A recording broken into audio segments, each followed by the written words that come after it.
Santet sebenarnya bisa dijelaskan secara fisika. Percaya nggak sih kalau sebenarnya santet itu bisa dijelaskan secara fisika? Saya barangkali adalah orang yang tidak percaya kalau santet itu full magic atau sihir. Meskipun saya sebenarnya juga pernah kena penyakit yang seperti itu di tahun 2019 yang lalu. Tapi justru karena saya pernah sakit yang serupa, saya jadi mempelajari bagaimana santet itu bekerja, termasuk bagaimana sihir itu bekerja. Dari sini saya akhirnya menemukan sepertinya sihir itu hanyalah kata-kata yang digunakan oleh orang di zaman dulu untuk menggambarkan sesuatu yang tidak bisa mereka jelaskan secara ilmiah. Sebab di zaman dulu ilmu pengetahuan, riset, dan dokumentasi itu sangat terbatas.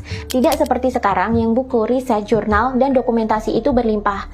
Karena di zaman dulu riset dan pengetahuan belum semaju sekarang, karena itulah fenomena-fenomena kehidupan yang dianggap luar biasa akhirnya disebut dengan sihir. Bahkan sebenarnya banyak loh teknologi-teknologi dan fenomena ilmiah di zaman sekarang, dulunya itu ternyata dianggap sihir juga. Hipnotis dulu dianggap sihir, padahal sekarang hipnotis itu sangat ilmiah. Radio dulu juga dianggap sihir, dan masih banyak lagi. Lalu bagaimana sih kemajuan fisika akhirnya bisa menjelaskan fenomena-fenomena sihir seperti santet atau fenomena Adi Kodrati lainnya?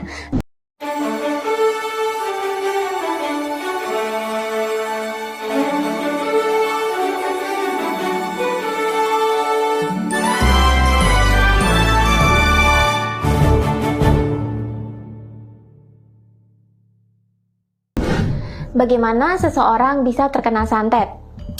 Orang yang terkena sihir atau santet biasanya dia mengalami beberapa gejala yang merupakan gabungan dari sakit fisik dan juga gangguan mental atau mental disorder. Sedangkan gangguan mental biasanya kerap terjadi pada orang yang sedang stres atau tertekan, di mana stres itu sebenarnya aktivitas yang terjadi di otak.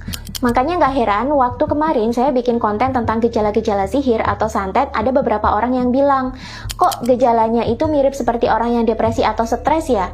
Karena memang pada dasarnya santet adalah aktivitas yang terjadi di otak manusia. Otak adalah sumber aktivitas dan pemrograman. Orang yang terkena santet, maka di sini ada aktivitas di otak yang membuat dia mengalami gangguan-gangguan fisik dan stres.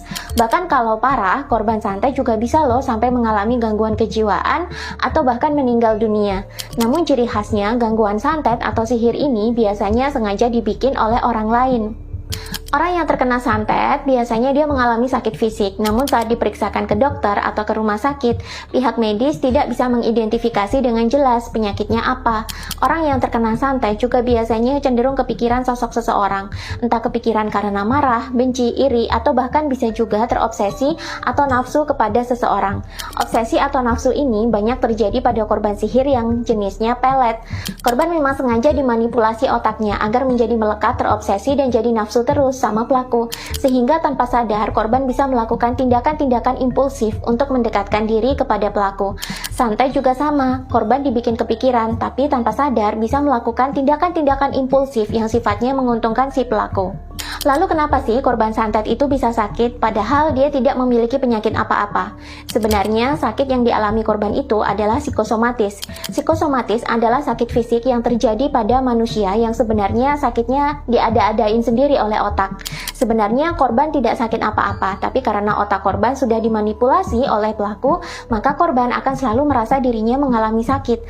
Ngerinya, pelaku santet bahkan bisa memerintahkan otak korban tanpa disadari oleh korban sendiri untuk menghasilkan rasa sakit sesuai dengan yang dimaui oleh si dukun atau si pelakunya. Misalnya, kalau dukunnya pengen korban sakit mengeluarkan haid terus-menerus, maka korban bisa saja haid terus-menerus tanpa berhenti. Kalau dukun ingin korbannya lumpuh, maka otak korban akan membuat dirinya lumpuh betulan. Ingat, otak adalah pusat pemrograman manusia. Dukun atau pelaku santet memanipulasi otak korban dari jarak yang jauh agar korban jatuh sakit dan terus kepikiran si pelakunya. Bagaimana sih proses seseorang bisa terkena santet? Kok bisa seorang dukun memanipulasi otak manusia padahal tidak pernah ketemu? Kok bisa sih pelaku santet itu menyantet korban padahal tidak serumah dan tidak pernah menyakiti korban secara fisik? Santet itu tidak serta-merta terjadi kok. Sebenarnya semua itu ada prosesnya. Proses seseorang bisa jatuh ke dalam santet itu adalah seperti ini. Ini adalah sudut pandang yang saya ambil dari pengalaman pribadi dan pengalaman teman-teman lain yang berhasil survive dari santet atau sihir. Yang pertama, korban berinteraksi dulu dengan pelaku. Santet itu tidak serta-merta bisa terjadi. Biasanya ada interaksi antara pelaku dengan korban sebelumnya. Karena itu, biasanya pelaku santet bukanlah orang asing. Biasanya adalah orang yang sudah dikenal. Interaksi ini bisa berupa komunikasi, kedekatan, bahkan hubungan atau relationship. Kenapa sebelum mengirim santet itu diperlukan interaksi duluan? Karena dengan interaksi inilah, otak manusia akan merekam data-data orang tersebut, dan ini disimpan dalam pikiran bawah sadarnya dengan sangat detail, dan memorinya tersimpan sampai kapanpun. Nah, data-data inilah yang digunakan oleh si pelaku untuk nantinya memanipulasi pikiran korban. Caranya seperti yang dilakukan di nomor 2. Yang kedua, korban dikondisikan dalam keadaan marah oleh si pelaku. Biasanya korban santet itu akan dikondisikan pelaku dalam keadaan senantiasa marah. Biasanya pelaku akan mulai cari gara-gara dengan korban. Dia kalau ketemu korban bawaannya pengen marah, ngamuk, suka nyindir, suka menyalahkan korban, bahkan suka membuat korban itu kewalahan. Sehingga emosi korban juga ikutan turun dalam kondisi marah, benci, dan stres. Kewalahan adalah salah satu tanda kalau otak manusia mengalami stres. Kenapa korban harus dikondisikan dalam keadaan marah terus? Ada yang bilang korban santet itu dikondisikan dalam keadaan stres. Ada juga yang dalam kondisi marah. Baik marah atau stres, keduanya adalah bentuk emosi yang negatif dan ini membuat manusia sangat mudah sekali untuk dikontrol pikirannya. Dalam skala kesadaran Hawkins, emosi marah adalah emosi yang kecil energinya. Demikian juga dengan stres. Orang dengan energi yang kecil, dia cenderung mudah kehilangan kesadaran atas dirinya sendiri dan jadi sangat mudah untuk dikontrol orang lain. Meskipun memiliki skala energi yang kecil, tapi energi marah ini memiliki kemampuan destruktif atau daya rusak yang sangat besar. Dukun atau pelaku santet kerap menggunakan energi marah pada korban untuk merusak dirinya sendiri. Makin besar kemarahan korban, makin besar kebencian korban, maka korban akan semakin merasakan stres yang besar dan sakitnya itu makin menjadi-jadi. Nah, buat kalian yang pernah mengalami santet, coba diingat-ingat lagi. Pasti di saat kalian makin marah atau makin benci dengan pelakunya, maka di situ sakit kalian itu makin menjadi-jadi dan kalian makin merusak diri kalian sendiri. Dengan level kesadaran yang rendah ini pula, manusia akan kehilangan kesadaran terhadap dirinya sendiri atau self-awareness.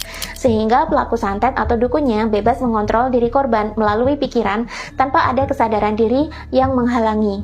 Sebenarnya, teknik memanipulasi kesadaran manusia menggunakan energi marah tidak hanya dilakukan oleh dukun santet, tapi teknik ini juga dilakukan oleh banyak politikus melalui media massa atau pemuka agama untuk membangkitkan kemarahan massa, sehingga rakyat bisa menjalankan agenda-agenda mereka untuk kepentingan politik mereka sendiri tanpa disadari oleh masyarakat. 3. Korban pernah terhipnotis atau bermimpi tentang pelaku.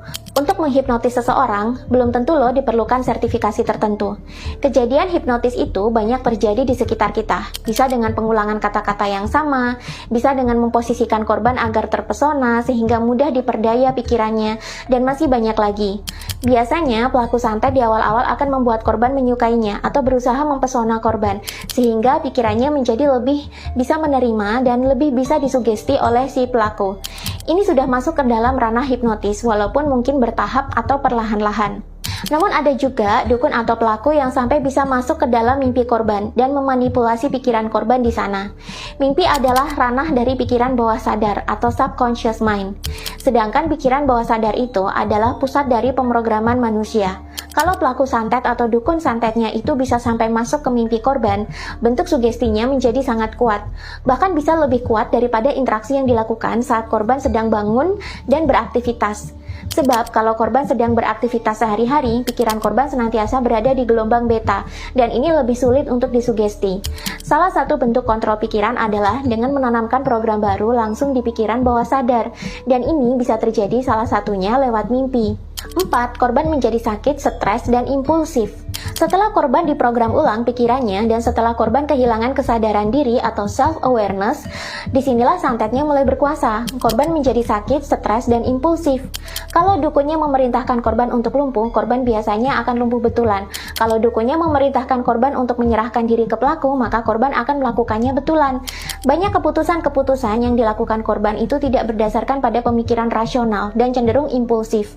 Karena di sini korban sudah dikuasai total oleh si pelaku santet atau dukunnya. Inilah yang disebut dengan fenomena santet atau sihir.